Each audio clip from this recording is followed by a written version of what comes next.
Je m'appelle Sandrine Téchy et je suis chargée de projet pour Palialux depuis maintenant 2 ans et demi.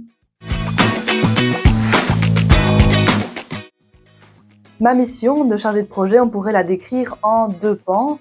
Tout ce qui a trait au projet, donc je participe au suivi, à la gestion et à la création de nouveaux projets. Il y a également le pan promotion et communication, donc qui consiste à faire connaître au grand public, aux professionnels et aux bénévoles les services, les missions, les activités, les formations et les événements de Palialux.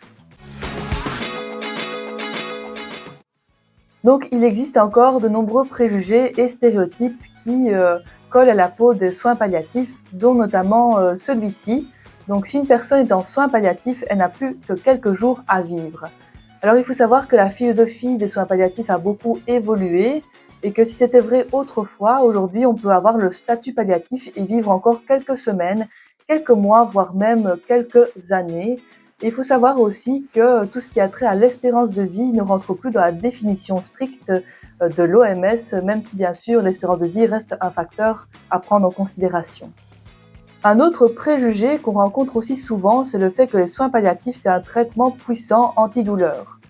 Alors les soins palliatifs se sont à nouveau beaucoup développés ces dernières années et maintenant on est plutôt dans une approche globale du patient et de sa famille. Et donc effectivement, il y a plusieurs dimensions dans l'accompagnement en fin de vie. Il y a bien sûr tout ce qui est la dimension physique, donc la prise en compte de la douleur, le confort. Il y a aussi tout l'accompagnement de soutien psychologique. Il y a l'aide sociale, il y a aussi tout le soutien spirituel. Et on vise aussi donc la qualité de vie et le confort de la personne jusqu'au bout. Alors, une autre idée reçue, c'est que les soins palliatifs sont uniquement destinés aux patients. Donc, bien sûr, le patient est au centre de l'accompagnement en soins palliatifs, mais il y a aussi ses proches, et aujourd'hui, on parle de plus en plus d'aidants proches. Ils reçoivent aussi un soutien et une écoute.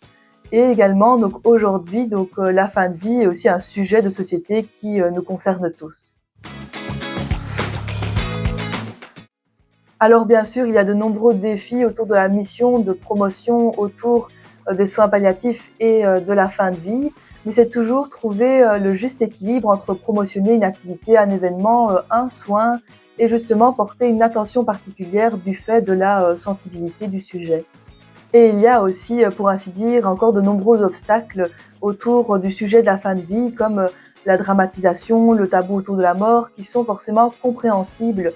Mais c'est justement trouver la juste manière d'aborder le sujet sans brusquer les personnes et pouvoir aider à permettre d'ouvrir le dialogue autour du sujet de la fin de vie.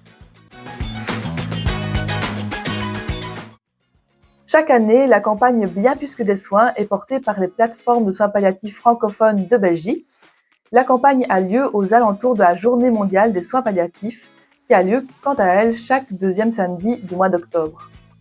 Cette campagne véhicule un message fort, donc c'est le fait que les soins palliatifs ne sont pas synonymes de mort, mais plutôt de qualité de vie, et ils cherchent à continuer à donner goût à la vie et à profiter des petits plaisirs du quotidien, malgré la maladie incurable.